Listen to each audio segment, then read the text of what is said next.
নমস্কার বন্ধুরা, আশা করি সকলে ভালো আছেন। চলে এসেছি বেঙ্গলি লাভ স্টোরি শুধু তোমারই জন্য পরবর্তী পর্ব 20 নাম্বার পর্ব নিয়ে চলে এসেছি। আজকের পর্বটা কিন্তু ধামাকা পর্ব হতে চলেছে, বলেছিলাম ধামাকা পর্ব আসবে। তো আজকের পর্বটা ধামাকা পর্ব হতে চলেছে, অবশ্যই পুরোটা শুনবেন শেষ পর্যন্ত।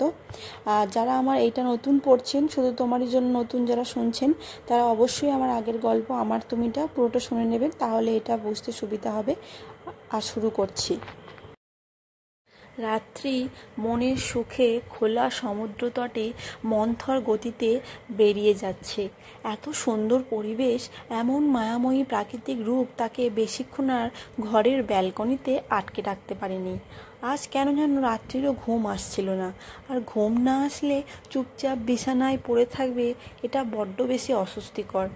তাই এমনি একটু ব্যালকনিতে এসে দাঁড়িয়েছিল রাত্রি, আর তারপর এই মায়াবী প্রকৃতির আকর্ষণ বেশিক্ষণ উপেক্ষা করতে পারেনি। গুটি গুটি পায়ে নেমে চলে এসেছে এখানে। এই শান্ত স্নিগ্ধ প্রকৃতির রূপ সৌন্দর্য যে সবটা দিয়ে অনুভব করতে চায় রাত্রির পরনে হালকা একটা নাইট স্যুট, প্রায় সর্বাঙ্গ আবৃত হলেও পাতলা আবরণ ভেদ করে মধ্যরাতের শীতল হাওয়া আর তার অস্তিত্বের জানান দিতে ভুলছে না। তবে তাতে রাত্রির বিশেষ সমস্যা হচ্ছে বলে মনে হয় না। হাত দুটো বুকের কাছে ভাঁজ করে যেন নিজেকেই নিজে আলিঙ্গন করে একটু উষ্ণতার পরশ খুঁজে নিয়েছে। রাত্রি এই প্রকৃতির অসামান্য রূপে এতটাই বিভোর হয়ে রয়েছে যে অন্যদিকে কোনো খেয়ালই নেই। কখন যে আরও একজন ব্যক্তি ঠিক তার পেছনেই এসে উপস্থিত হয়েছে সেটা বুঝতেই পারেনি। আচমকা একটা পরিচিত কণ্ঠস্বরে যেন একই সঙ্গে অবাক হলো, কিছুটা ভয় পেল, আবার চমকে উঠল। আসলে এখন এই সময়ে যে কেউ এখানে আসতে পারে সেটাই ওর ধারণার বাইরে ছিল। তবে প্রাথমিক স্তম্ভিত ভাবটা কাটিয়ে উঠতে যতটুকু সময় লেগেছিল রাত্রির, তারপরেই উপস্থিত ব্যক্তির পরিচয় বুঝতে অসুবিধে হলো না রাত্রির। সব সময়ের মতো কণ্ঠস্বরটা আবারও ভেসে এলো। কি হলো, উত্তর দিচ্ছ না কেন? এত রাতে এখানে একা একা কি করছো তুমি? রাত্রির প্রথম প্রশ্নের উত্তর না দেওয়ায় দ্বিতীয়বার একসাথে এতগুলো প্রশ্ন ভেসে এসেছে। অবশ্য রাত্রি উত্তর দেবে কি, সে তো প্রথমটায় এতটাই হতচকিত হয়ে পড়েছিল যে আর উত্তর দেবে কি করে। এবার অবশ্য একটু সামলে নিয়ে পাল্টা একটা প্রশ্ন করল। তুমি এখন এখানে কি করছো? প্রশ্নটা আমি আগে করেছি। আমি তো একটু হাঁটতে এসেছি। এত রাতে হাঁটতে, তাও আবার একা? হ্যাঁ, এত রাতে বলি তো একা এলাম। এখন কাকে ঘুম থেকে ডেকে তুলে আনবো আমার সঙ্গে? এখন এই মাঝরাতে তোমার আসার প্রয়োজনটা কি? ঘুম আসছিল না নিশীথ, আর এই দারুণ দৃশ্য দেখে কি আর থাকা যায় বলো, তাই চলে এলাম। তাই বলে এত রাতে? তুমি কি আনওয়ান্টেড একটা কিছু না ঘটিয়ে ছাড়বে না বলছো, তাই তো? রাত্রি একটু ভুরু কুঁচকে বলল, কি কি বলতে চাইছো তুমি? কেন, না বোঝার মতো কিছু বলিনি তো। কালকে ওরকম একটা ইনসিডেন্ট হতে হতে বেঁচে গেছে, আর এখন আবার সেই একই কেয়ারলেসলি ভাবি মাঝরাতে একা একা হাঁটতে বেরিয়ে পড়েছো তুমি। নিশীথের কণ্ঠে যেমন রাগ আছে তেমনি উদ্বেগও আছে। বলা বাহুল্য, রাগের থেকে উদ্বেগের পরিমাণটাই বেশি। নিশীথ আরও বলল, তুমি কিন্তু কথা দিয়েছিলে আর এরকম কেয়ারলেসলি কিচ্ছু করবে না। রাত্রির বেশ ভালো লাগছিল নিশীথের এই উদ্বেগ মিশ্রিত শাসনটা। এক টুকরো হাসি এমনিই খেলে গেল ঠোঁট জুড়ে। সেই হাসি দেখে নিশীথ বলল, কি হলো, আমি হাসার মতো কি বললাম? রাত্রি একটু সিরিয়াস হও তুমি। এত রাতে এরকম নির্জন পরিবেশে একা একা ঘুরে বেড়াচ্ছ তুমি, কিছু একটা হয়ে গেলে কি হতো বলো তো? রাত্রির মন যেন অজান্তেই নিঃশব্দে বলে উঠল মনে মনেই, তুমি থাকতে আমার কিচ্ছু হবে না। তবে তারা নিঃশব্দই রইল।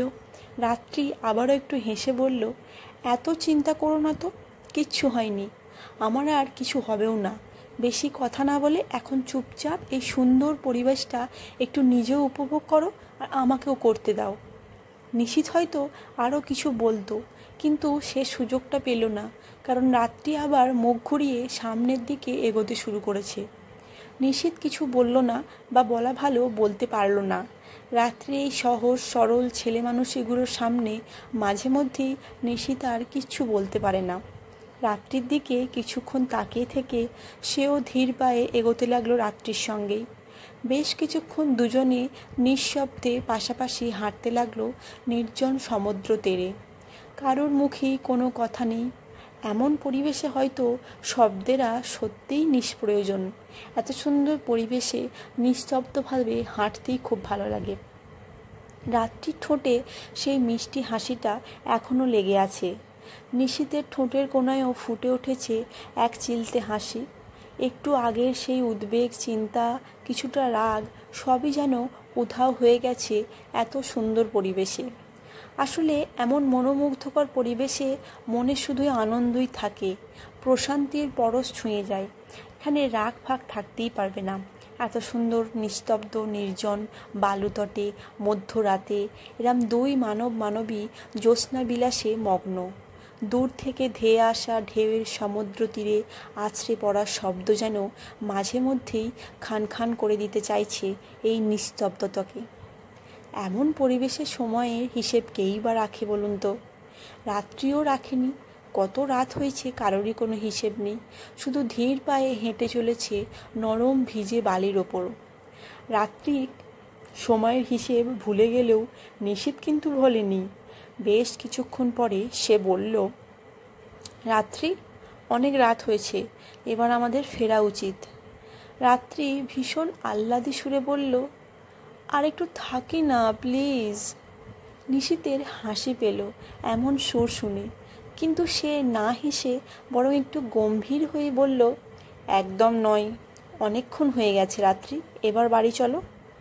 রাত্রি ঠোঁটটা একটু ফুলিয়ে বলল, আমার যেতে ইচ্ছে করছে না, তুমি যাও। বলে নিশীথের উত্তরের অপেক্ষা না করেই আবারও সামনের দিকে এগোতে লাগলো। কিন্তু এবার আর নিশীথ চুপ করে রইল না। সত্যিই অনেকটা রাত হয়েছে। আচমকা এগিয়ে গিয়ে রাত্রির একটা বাহু ধরে উল্টো দিকে এগোতে যাবে, কিন্তু তার আগেই যন্ত্রণাসূচক প্রতিক্রিয়ায় থেমে যেতে বাধ্য হলো। রাত্রির দিকে ফিরে দেখলো ব্যথায় রাত্রির মুখটা একদম বিকৃত হয়ে গেছে। নিশীথ তো হতবাক হয়ে পড়ল। সে তো শুধুমাত্র রাত্রির বাহুটা একটুখানি ধরেছে মাত্র, তাতে এত যন্ত্রণা হওয়া অসম্ভব। কিন্তু রাত্রির অন্য হাতটা সে বাহুর যে অংশ ধরে রেখেছে সেইখানে উঠে আসায় অন্য হাতটা আবার উঠে এলো এবং নিশীথ অন্য হাতটা ধরল। বুঝলো ব্যথার উৎসস্থল ওই অংশই। নিশীথ রাত্রির হাতটা ছেড়ে দিয়ে ব্যস্ত হয়ে বলল, হোয়াট হ্যাপেন রাত্রি, তুমি এইভাবে? রাত্রি নিজেও অপ্রস্তুত হয়ে পড়েছে। কালকে থেকে যেটা আড়াল করে আসছে সবার থেকে, সেটা এখন হঠাৎ প্রকাশ হওয়ায় চিন্তায় যেন ব্যতিব্যস্ত হয়ে উঠল। নিশীথকে কথা সম্পূর্ণ করতে না দিয়েই রাত্রি বলে উঠল, কিছু না, এমনি, চলো চলো, সত্যিই অনেক রাত হয়েছে, এবার ফেরা উচিত। রাত্রি যেন এক প্রকার ওখান থেকে পালিয়ে যেতে চাইল, কিন্তু নিশীথ তো এত অবুঝ নয়। আবারও সে রাত্রিকে বাধা দিল। এবার অবশ্য অন্য হাতটা ধরল। যে হাতটা আগের বার ধরেছিল সেটা আর ধরেনি, অন্য হাতটা ধরেছে। কিন্তু এবারও রাত্রির মুখ থেকে সেই একটা বেদনাক্লিষ্ট শব্দ শুনে নিশীথ তো স্তম্ভিত হয়ে গেল। সঙ্গে সঙ্গে রাত্রির হাতটা ছেড়ে দিল। কি হচ্ছে কিছুই বুঝতে পারছে না নিশীথ। রাত্রির দুটো হাতে একই জায়গায় এত চোট লাগলো কি করে, আর কখন লাগলো? আর এতই যখন পেন হচ্ছে রাত্রির, এতই যখন যন্ত্রণা হচ্ছে, তাহলে সারা দিনে তাকে দেখে তো কিছু বোঝা যায়নি, আর কাউকে বলেও নি। কোথায় চোট পেল এত? নিশীথ এইসব ভাবতে লাগলো। ভাবতে ভাবতেই নিশীথ সোজা রাত্রির সামনে গিয়ে বলল, তুমি বলবে কি হয়েছে? রাত্রি অন্যদিকে তাকিয়ে বলল, কিছু না নিশীথ, বললাম তো, ওটা এমনিই। তুমি বলবে না আমি নিজেই দেখে নেব? নিশীথ দেখে নেব বললেও দেখাটা কিন্তু খুব একটা সহজ নয়, কারণ রাত্রি কিন্তু এখনও ফুল স্লিভ শার্ট পরে রয়েছে, ফুল হাতা। তবে রাত্রির সামনের ব্যক্তিটি নিশীথ আগারওয়াল, তার অসাধ্য কিছু আছে বলে তো মনে হয় না। রাত্রিও একটু ভীতু হয়ে যেন বলে উঠল, না না, আমি বলছি, আমি কালকে একটু চোট পেয়েছিলাম, তাই একটু ব্যথা আছে হাতে। রাত্রি এখনও নিশীথের দিকে কিন্তু তাকায়নি। নিশীথ বুঝল রাত্রি পুরো সত্যিটা বলল না। একটু গম্ভীর সুরে নিশীথ আবার বলল, রাত্রি, সত্যিটা বলো, তুমি দুটো হাতে একই জায়গায় চোট পেলে কি করে? রাত্রি নিরুত্তর। নিশীথ আবারও কিছু একটা জিজ্ঞেস করতে গিয়েও থেমে গেল, কারণ হঠাৎ বিদ্যুৎ ঝলকের মতো তার কিছু একটা মনে পড়ে গেল নিশীথের। সপ্রশ্ন উৎকণ্ঠিত চোখে রাত্রির দিকে নিশীথ তাকিয়ে বলল, রাত্রি, বাই এনি চান্স এটা কি কালকে আমার জন্য? নিশীথের কথা আবারও অসম্পূর্ণই রয়ে গেল, কারণ রাত্রি আবারও তাকে মাঝপথেই থামিয়ে দিয়ে বলল, ওসব ছাড়ো না নিশীথ, চলো এখন ফিরি, এই তো বলছিলে দেরি হয়ে যাচ্ছে। নিশীথ এক দৃষ্টে রাত্রির দিকে কিছুক্ষণ তাকিয়ে থাকার পর তার দিকে কিছুটা সরে এসে শুধু গম্ভীর স্বরে একবার মাত্র রাত্রির নামটা উচ্চারণ করল। ওই একটা শব্দেই যেন হাজারো কথা ব্যক্ত হয়ে গেল। রাত্রি আর এড়িয়ে যেতে পারল না। একবার নিশীথের দিকে তাকিয়ে নীরবে শুধু সম্মতিসূচক মাথাটা নাড়ল। নিশীথের চোখ দুটোই নিমেষে যেন একটা অনুশোচনার ছায়া ঘনিয়ে এলো।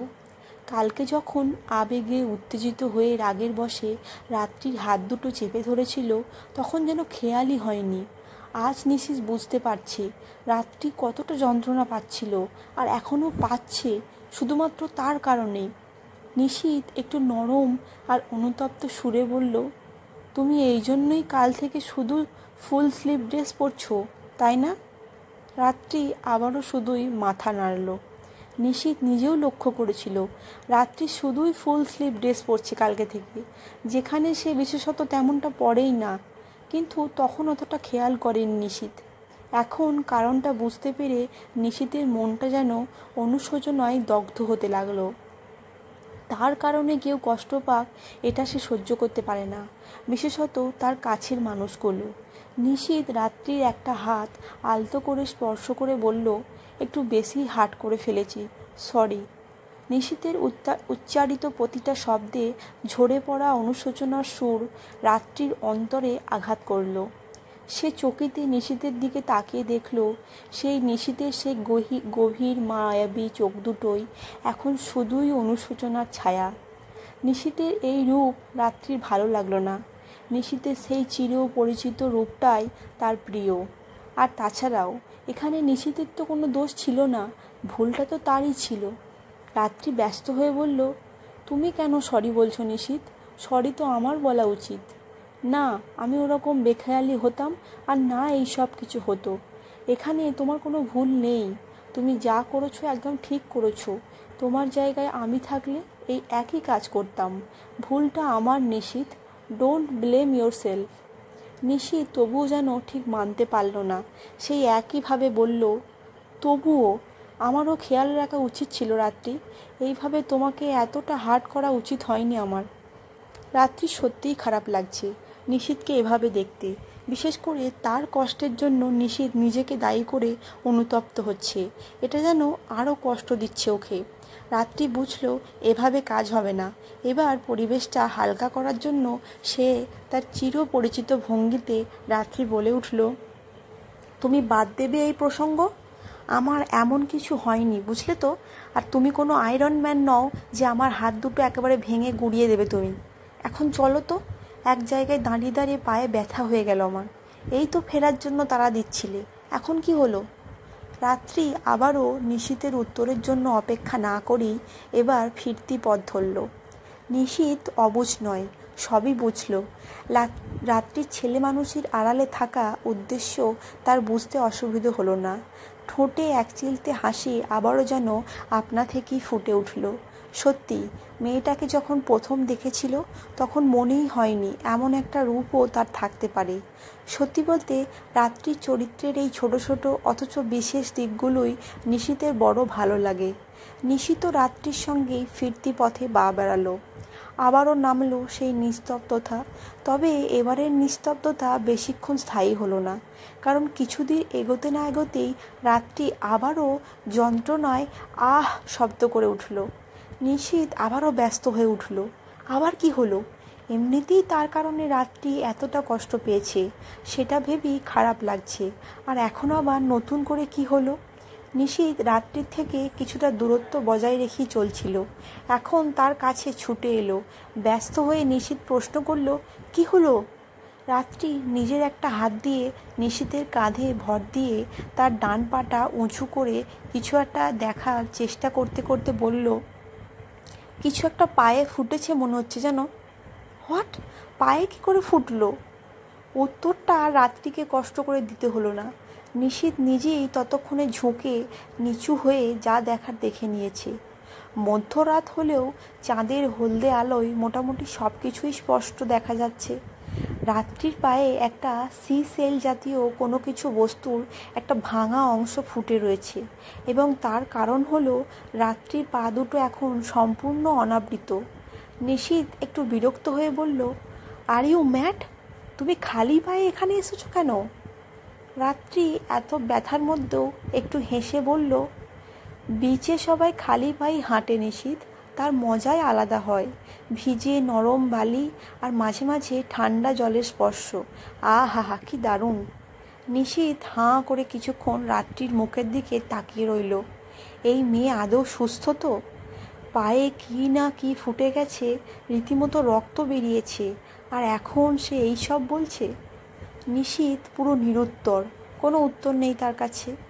এর পরিপ্রেক্ষিতে কিছু বলবে সে কিছু বলতেই পারল না।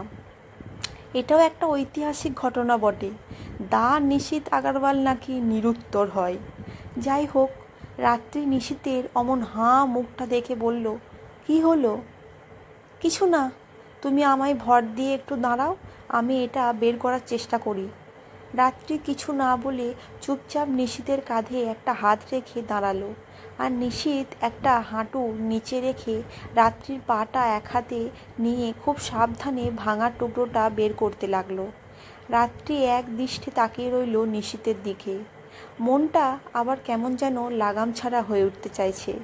নিশীথের এই ছোট্ট ছোট্ট যত্ন, এই উৎকণ্ঠা, এই উদ্বেগ যেন রাত্রির ঘুমিয়ে থাকা স্বপ্নগুলোকে আরও একবার জাগিয়ে তুলতে চাইছে। নিশীথ এক মনে কিছুক্ষণের সাবধানী প্রচেষ্টার পর খুব সন্তর্পণে রাত্রির পা থেকে ভাঙা টুকরোটা বের করে দিল। সেই মুহূর্তটায় রাত্রি আরও একবার ব্যথায় একটু কোকিয়ে উঠল। নিশীথ একটু ব্যস্ত হয়ে বলল, খুব লাগলো? রাত্রি হেসে বলল, আরে না, আমি অতটাও ছুঁইমুই নই, এইটুকুতে কি হবে। রাত্রি পাটা আবার নিচে রাখতে যাচ্ছিল, কিন্তু হঠাৎ মনে হলো পায়ের তলায় শীতল বালির বদলে একটা উষ্ণ কিছুর আভাস পেল। চকিতে নিচের দিকে তাকিয়ে দেখল সে নিশীথের একটা হাতের তালুর উপর পাটা রেখে দাঁড়িয়ে আছে। না, রাত্রি এটা ইচ্ছাকৃত বা অনিচ্ছাকৃত কোনোভাবেই এটা করেনি, এটা স্বয়ং নিশীথই করেছে। রাত্রি পাটা আবার নিচে রাখতে যাচ্ছে দেখি নিশীথ হাতটা রাত্রি পায়ের তলায় রেখেছে। রাত্রি বিহ্বল চোখে তাকিয়ে আছে নিশীথের দিকে। নিশীথ আবারও একটু শাসনের সুরে বলে উঠল, কি করছো কি তুমি? একে খালি পায়ে বেরিয়ে পড়েছো, তার ওপরে এই কাটা পাটা নিয়ে আবার এই বালির ওপর পা রাখছো। তুমি একটা কিছু না ঘটিয়ে ছাড়বে না দেখছি। রাত্রি এমনিতেই যথেষ্ট অবাক হয়ে রয়েছে নিশীথের এই আচমকা ব্যবহারে। এখন এই কথায় আরও বিস্মিত হয়ে বলল, মানে পাটা নিচে না রাখলে আমি ফিরবো কী করে?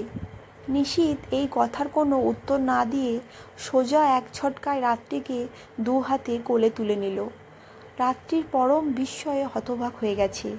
এমন কিছু সে নিজের স্বপ্নেও হয়তো কল্পনা করতে পারে না। কিছুক্ষণ রাত্রির মুখ থেকে কোনো কথাই বেরোলো না, শুধু বিস্মিত দৃষ্টিতে চেয়ে রইল নিশীথের দিকে। আর নিশীথ, সে তো বিনা বাক্য ব্যয়ে রাত্রিকে নিয়ে এগিয়ে চলেছে বাংলোর দিকে।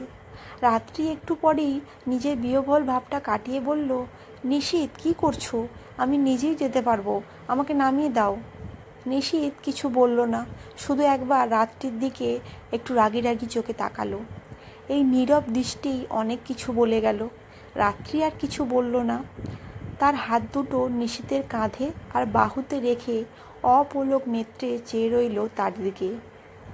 জ্যোৎস্নার নরম মায়াবী আলোয় নিশীথকেও কোনো মায়াবী দৈব পুরুষের থেকে কম মনে হচ্ছে না। নিশীথ যদিও রাত্রির দিকে তাকায়নি, কিন্তু নিশীথ বুঝতে পারছে রাত্রির মুগ্ধ চাহনি ছুঁয়ে যাচ্ছে তাকে। নিশীথ যেন এটা উপলব্ধি করে একটু অন্যরকম অনুভূতি টের পেল। রাত্রির খোলা চুলগুলো এলোমেলো হাওয়ায় উড়ছে, আর কয়েকটা অসাবধানী চুল বারবার ছুঁয়ে যাচ্ছে নিশীথের মুখমণ্ডল। রাত্রি এর আগেও অনুভব করেছিল, আর আজ আবারও অনুভব করল সেই অচেনা ঘ্রাণ। কিন্তু নিশীথ যেন আজ প্রথম অনুভব করল একটা মিষ্টি নেশা ধরানো গন্ধ। কেমন যেন ঘোর লাগা সেই ঘ্রাণ। নিশীথও যেন একটু একটু করে আচ্ছন্ন হয়ে পড়ছে সেই নতুন অচেনা ঘ্রাণের মায়ায়। এতক্ষণ রাত্রির দিকে না চাইলেও এবার যেন তার নিজের দৃষ্টিকে প্রতিহত করতে পারল না নিশীথ। কখন যেন অজান্তেই তার দৃষ্টি ছুঁয়ে গেছে রাত্রির কোমল স্নিগ্ধ মুখখানি। নরম হলদে আলোয় বড্ড মোহময়ী দেখাচ্ছে রাত্রিকে। দুজনের দৃষ্টি যেন ছুঁয়ে গেল অপরজনের অন্তর। নীরব দৃষ্টিতেই যেন ব্যক্ত হলো অনেক না বলা কথা।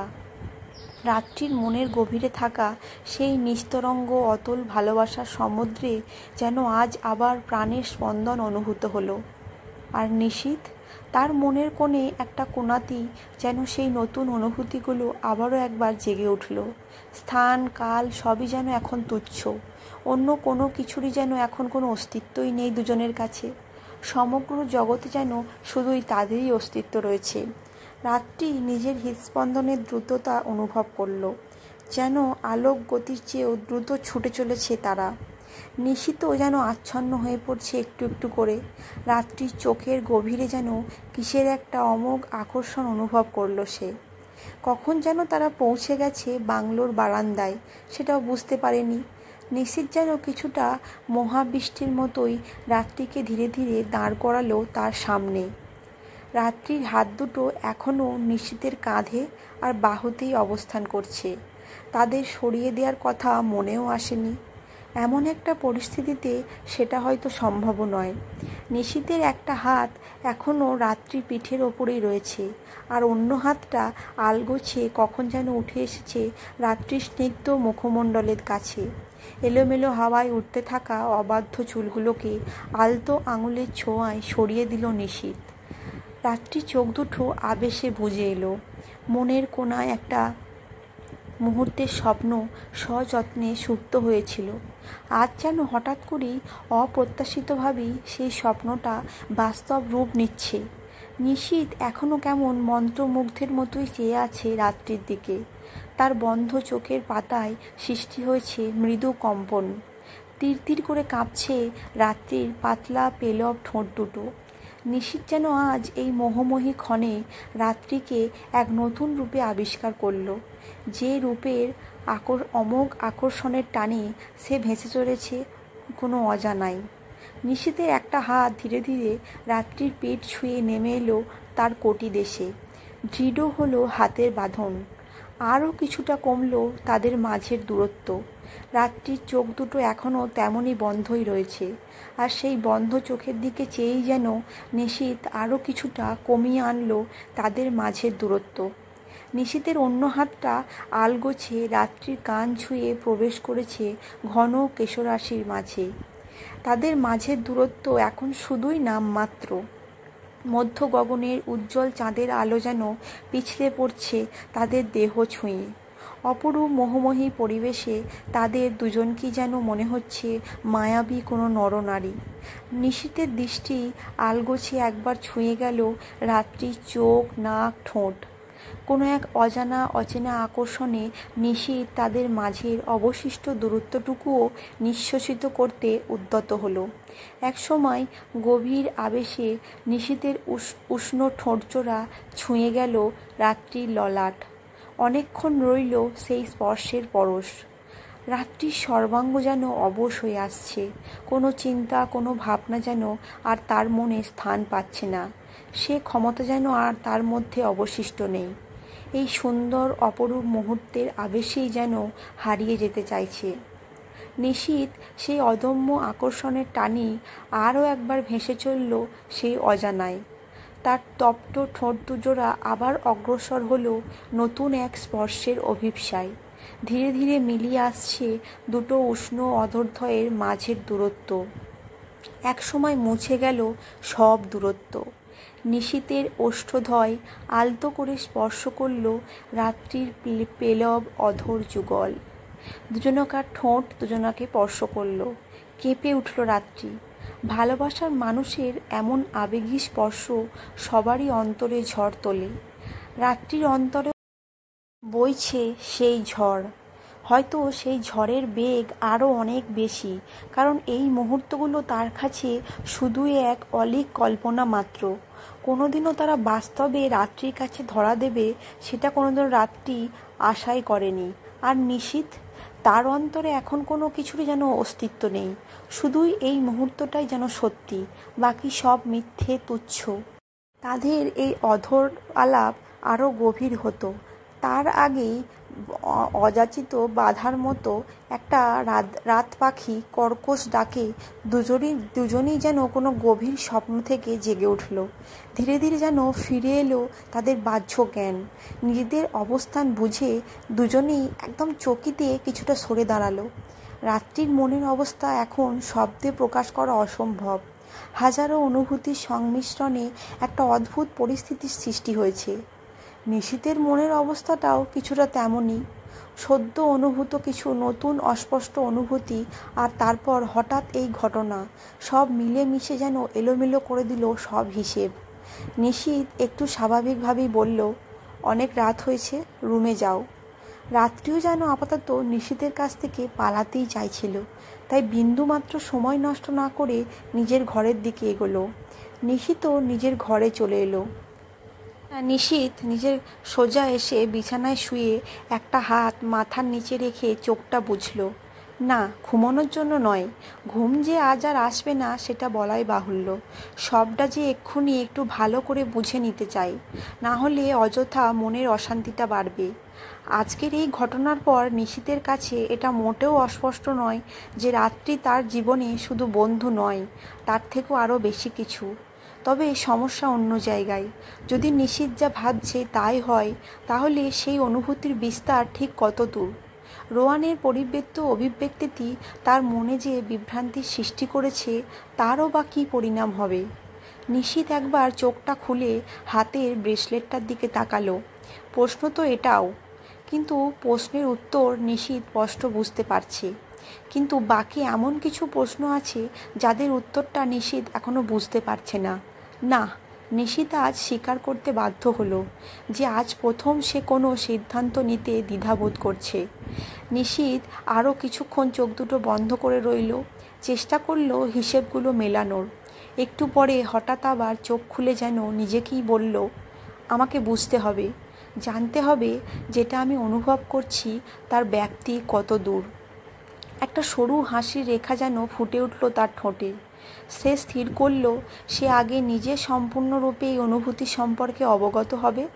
আগে সে নিজে জানবে রাত্রির প্রতি তার এই আকর্ষণ, এই অনুভূতির বিস্তার ঠিক কতটা জুড়ে রয়েছে তার মনে। ততদিন রাত্রিকেও সে কিছু বলবে না।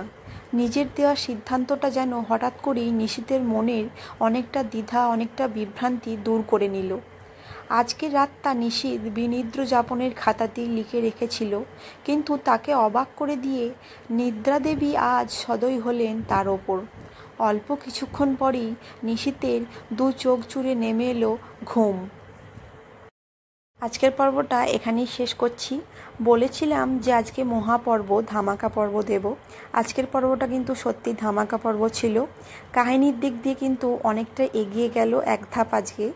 দেখা যাক পরবর্তীতে নিশীথের আস্তে আস্তে কী হয় এবং নিশীথ নিজের অনুভূতির বিস্তার ঠিক মনে কতটা। এই আজকের পরিণতি আগামীতে গিয়ে নতুন কিছু, বিশেষ কিছু রূপ নেয় কিনা আস্তে আস্তে সবই জানতে পারবেন। শুনতে থাকুন।